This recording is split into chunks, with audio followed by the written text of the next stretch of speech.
Todos conocemos la tabla periódica, ¿verdad? Esa cuadrícula que nos aprendimos en el instituto. A primera vista parece un simple mapa de la materia. Pero, ¿y si os dijera que es mucho más que eso?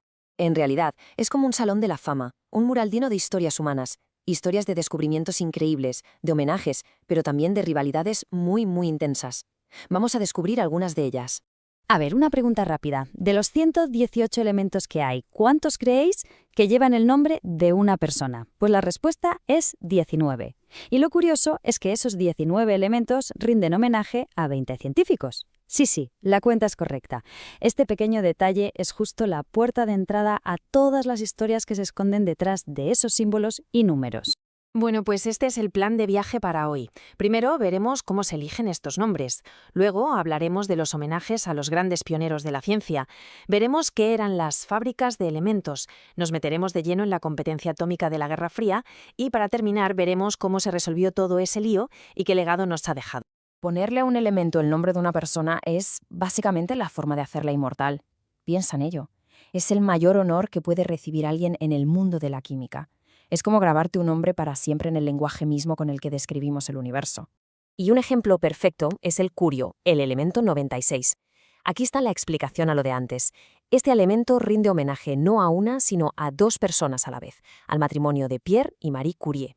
Su trabajo sobre la radioactividad, cambió la física para siempre. Pero este nombre también nos cuenta otra cosa importante sobre quién recibe los aplausos en la ciencia. Y es que de las 20 personas inmortalizadas en la tabla, solo dos son mujeres. Una es Marie Curie, claro, y la otra es Lise Meitner, de quien hablaremos más tarde. Es un dato que habla por sí solo, ¿verdad? Un reflejo bastante claro de cómo se ha repartido el reconocimiento en la historia de la ciencia. Por suerte es algo que poco a poco va cambiando. Venga, vamos ahora con los pesos pesados, con esas mentes brillantes del siglo XX cuyos nombres son literalmente sinónimo de ciencia moderna. Auténticos titanes.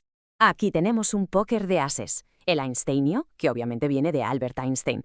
El Fermio, por Enrico Fermi, considerado el arquitecto de la era nuclear. El Mendelevio, como no, un homenaje más que merecido al creador de la propia tabla, Dmitri Mendeleev. Y el Nobelio, en honor a Alfred Nobel. Cada nombre es un pilar de la ciencia. Pero aquí viene lo más alucinante, sobre todo del Einsteinio y el Fermio. No se descubrieron en un laboratorio tranquilo y silencioso, ¡qué va! Fueron encontrados en 1952 entre los restos radiactivos de la primera bomba de hidrógeno.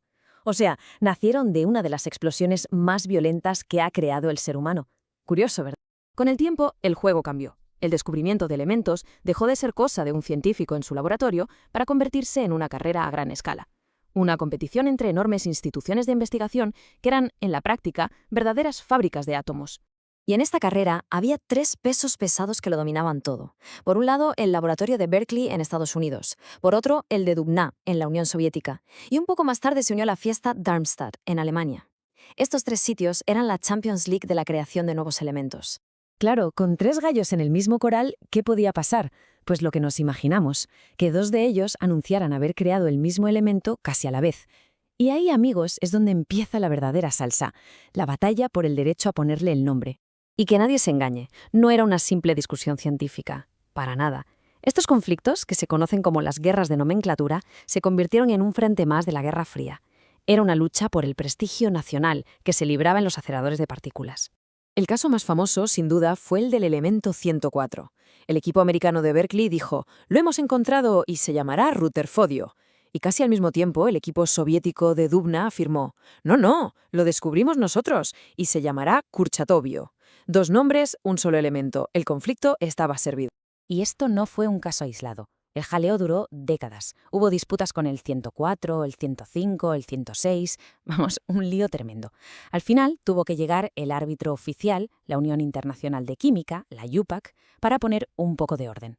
Y se lo tomaron con calma, ¿eh? No hubo un veredicto final hasta 1997. Y esta tabla resume cómo quedó la cosa.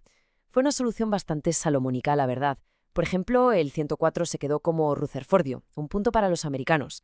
Pero ojo, el 105 se llamó Dubnio, un claro homenaje al laboratorio ruso. Fue una manera de repartir el pastel y reconocer el trabajo de todos, una especie de tratado de paz químico. Pero claro, intentar contentar a todo el mundo rara vez sale bien a la primera. Y esta resolución, por supuesto, trajo sus propias polémicas. Porque claro, asignar un nombre para toda la eternidad es un asunto muy, muy delicado. Uno de los mayores debates giró en torno a una de esas reglas no escritas que todo el mundo conocía. No se le podía poner a un elemento el nombre de un científico que todavía estuviera vivo. Pues bien, esta norma se convirtió en el centro de toda la discusión sobre el elemento 106. Resulta que el equipo estadounidense quería llamarlo Cyborgio, en honor a su líder, Glenn Seaborg. El problema es que Seaborg estaba vivito y coleando. Se montó un debate internacional tremendo, pero al final se rompió la regla. En 1997 se aceptó el nombre, y Seaborg se convirtió en la primera persona de la historia en ver un elemento bautizado en su honor en vida.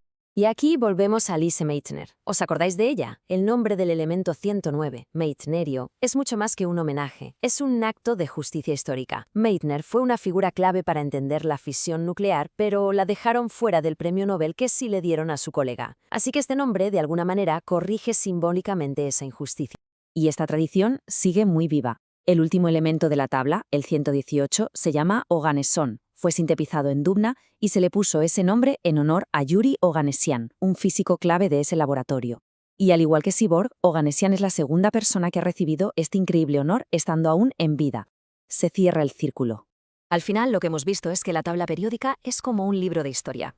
Cada nombre nos cuenta algo. Historias de genialidad, sí, pero también de injusticias, de política, de una competencia geopolítica feroz. La pregunta que queda en el aire es bastante clara. A medida que sigamos empujando los límites de la materia, ¿qué nuevas historias y qué nuevos héroes acabaremos grabando en este mapa fundamental del universo?